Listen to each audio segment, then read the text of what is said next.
Alright, one of the Colosseum Bismuth art pieces I made didn't turn out too well and I need to remelt it.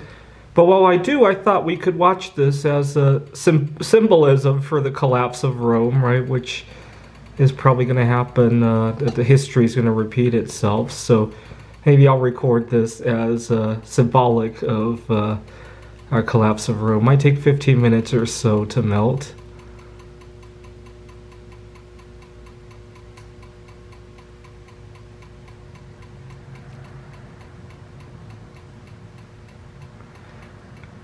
Here's another pyramid crystal. Hopefully that will turn out well. You just have to be very lucky and patient with the pyramids. I'd say once out of every 3 or 4 times you get a beautiful rainbow color. And the rest of the time it's just doesn't have good eye appeal. And I keep about half of them that I make.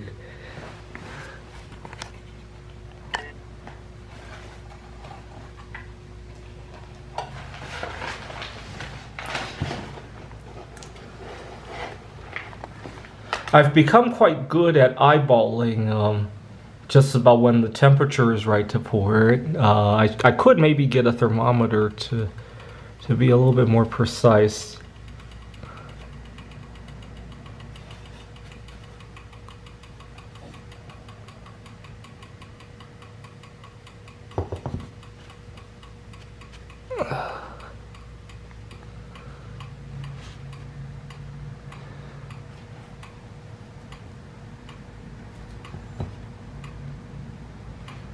There we have it.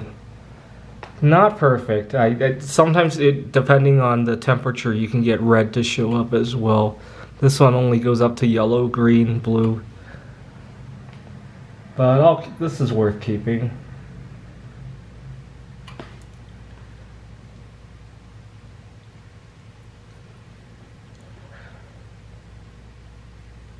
So I started making bismuth art back in August of this year, and I try to remember why I even started. Oh, I remember now. I was looking at the abundance of the different metals on the periodic table versus their price, and bismuth seemed way out of line in terms of being cheap.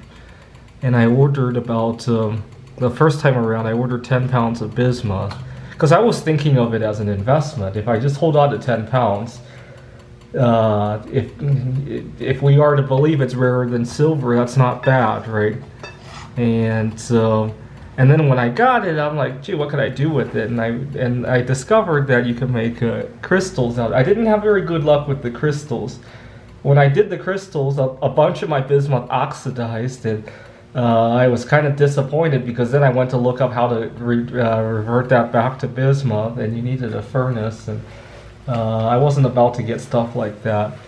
So, but I made a few good crystals, and then I had a large amount of bismuth oxide that I didn't know what to do with. It kind of looked like that. Now I know how to turn it back, so I just put it aside and filed it away until one day I thought about what if I could make it into some kind of bismuth bar, just like silver art bars and all that. And the very first one I got, the very first mold I got, was the pyramid. I like this so much. I've made so many of them. I'm already on my second mold. My first mold kind of just fell apart from after making about 200-300 of those. So, well, I did use it for other metals too, copper and silver, which are a lot more damaging to the mold because of the higher melting point. With bismuth, they probably would never fall apart. We'll have to see.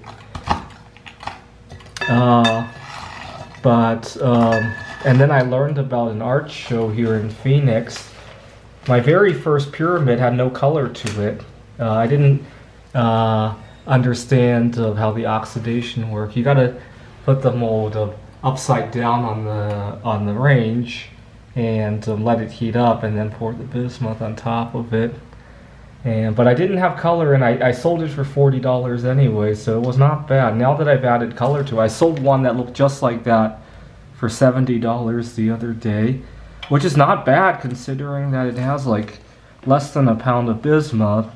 And I hope to do that one again. That's probably what I'll do with that. Yeah, Valentine's Day is coming up. I'll probably look for some heart shapes or some other Valentine's Day related events.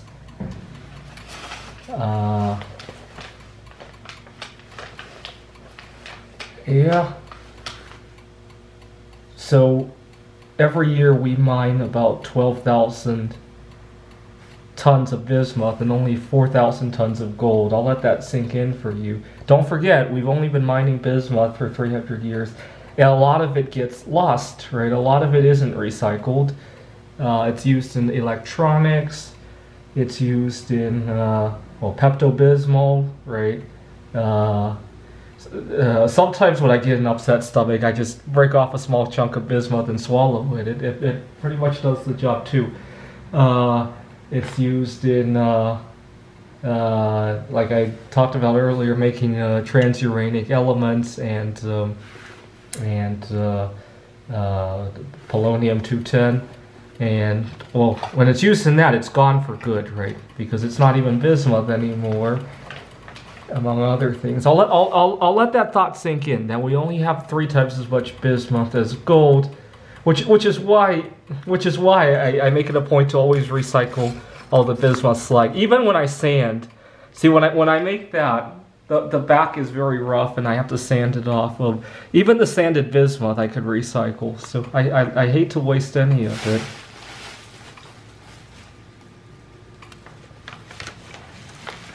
But, I now have, altogether, I now have a little over a ton of bismuth, I want to say. I hope to have 10 tons before this is all said and done. Now, I was doing a rough calculation earlier today, because bismuth is slightly radioactive. And I was thinking, if we have 300,000 tons of it, some of it's ought to decay every year, right? And when I did the calculation, it was about 15 nanograms a year of bismuth that decays. Now, that's hard to imagine, right? So then I tried to go back in time, like since the beginning of the Earth, 4 billion years ago, how much bismuth has decayed. And even then, it was only about 2 ounces of bismuth. So I bet more gold has disappeared from Fort Knox mysteriously than all the bismuth that has ever decayed, right? So if dinosaurs had used a bismuth standard and they had their Fort Knox worth of bismuth and we went there to check how old that bismuth is, we would have to have very sensitive instruments, right? Because since the dinosaur age, only about 1 gram of bismuth has decayed. Imagine looking for a gram of thallium amongst 300,000 tons of bismuth, right? You would need really sensitive instruments, right? Actually, the first time I melted bismuth, I was naive. I thought the slag floating on top of the bismuth were the decay products. Thallium, polonium, all the other elements that bismuth can and their daughter products can decay to. And I was like, wow, I just isolated some other element, and then I looked more carefully, and it was very clearly some form of rust. So that was kind of a disappointment.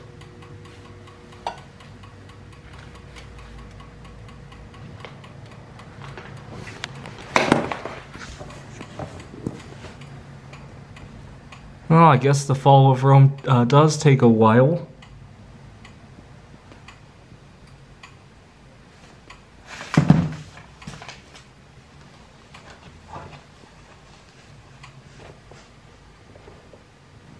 Okay, you can see the base of it already melted.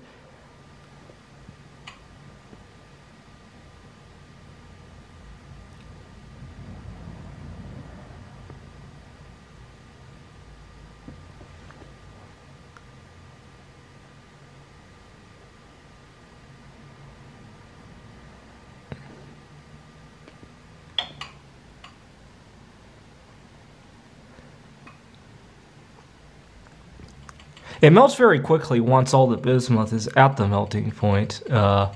So from a chemical point of view, I guess you could say the heat capacity of the solid bismuth is quite high compared to the heat of fusion from bismuth going from liquid to solid. because once it starts melting, it gets very carried away sometimes.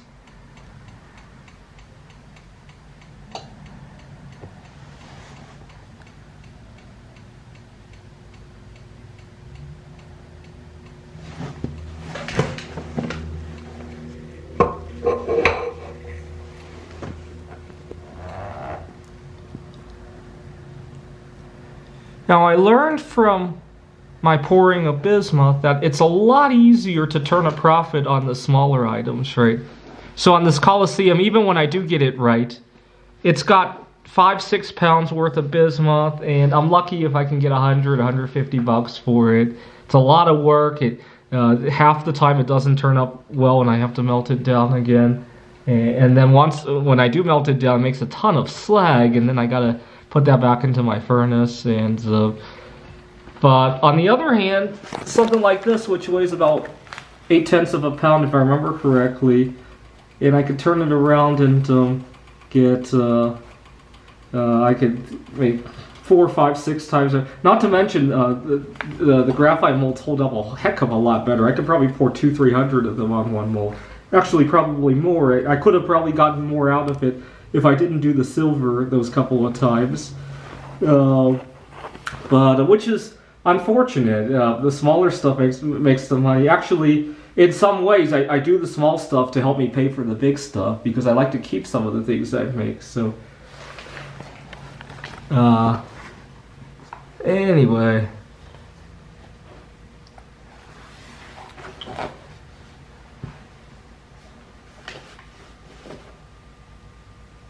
I'll have to think hard about what happens when bismuth prices go where I think they're going, because a lot of people, if they suddenly come into wealth, they don't handle it very well. We just saw it with Scam Bankrupt Fraud, what he did with his newfound wealth, right? I don't know. I actually prefer bismuth prices not go sky high, because I really enjoy doing this art. And I have a good income stream from it now. Not enough to live on, but soon I'll be there. And I'd rather have the enjoyment of networking with people, of making art, of new stuff, than to just suddenly open my bank account and see $2 billion. I really don't know what I would do in that case. I've been known to suddenly get something, not money, but I've gotten stuff without too much effort and blown it, right? Opportunities, relationships. 3 years ago, I was involved with a girl, but I kept missing out on my single life. And now looking back at it, I was a little bit too selfish. Let's put it that way. Although I think she was too. I don't think she has dated anybody since then either. So I don't want to know what will happen if I open up or I look up bismuth and all of a sudden it's $500 an ounce. I don't want to know what happens. I'll probably if tomorrow bismuth is $500 an ounce, I probably won't have a few months to live. That's the kind of lifestyle that I sometimes get myself carried away into. And at the very least, I'll lose my favorite hobby right now, right? If bismuth is $500, I won't have the audience to sell it to, right? And well, I guess there's always an audience for expensive art. I don't think bismuth is really in vogue amongst the top tiers of art, right?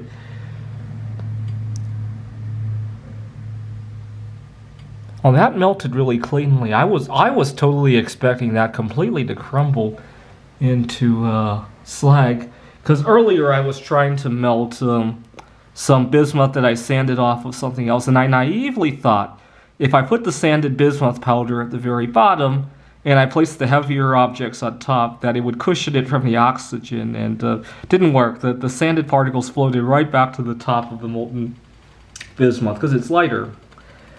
And I was thinking that there's no way something as jagged as that is going to survive melting, but I guess it did okay.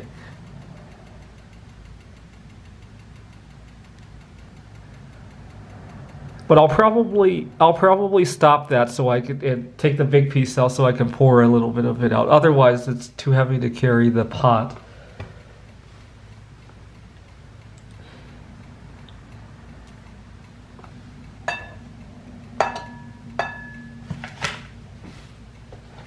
Let's take a look.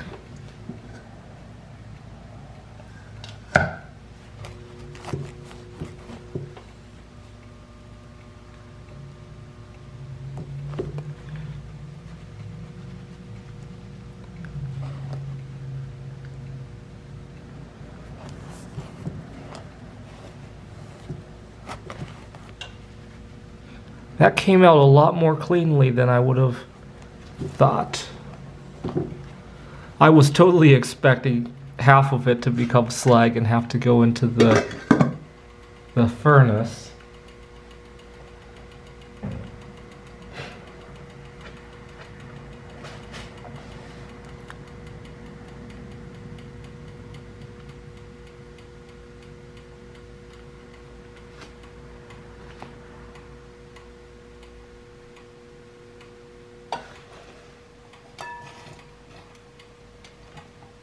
So that is the fall of our Roman Empire, and unfortunately it's a lesson we didn't learn, and we'll do that again until we finally return to a bismuth standard for our currency.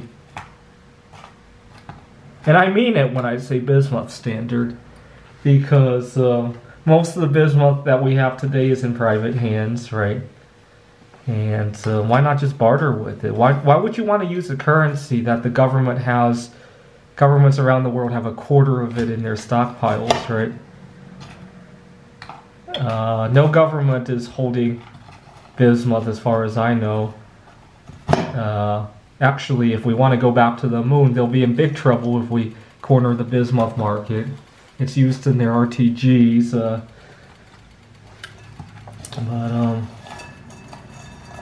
You know, I was just learning about why bismuth is so rare, actually, today, and it also has to do with radioactive decay. See, the heavier elements, especially lead and bismuth, they all begin their lives as even heavier elements like uranium and plutonium. Now, there are 4 series that end up in the terminal elements of lead. 3 of them end up in lead, and 1 of the series ends up in bismuth, actually thallium, but bismuth has a very long half-life. But the series that ends in bismuth it doesn't go through radon. See, when uranium decays into lead, one of the products along the way is radon, which then seep through the ground. And then the radon further decays into lead. So, for example, in Wallace, Idaho, they have huge mines of lead. It probably exists because even further underground, there's uranium that's breaking down into that lead. The uranium's breaking down into radon, which seeps through the ground, which then further decays into lead and forms the deposits much closer to the ground. But the series that ends in bismuth doesn't have radon in it, and so in theory, there could be a heck of a lot of bismuth closer to the center of the Earth that has not oozed its way up through the ground.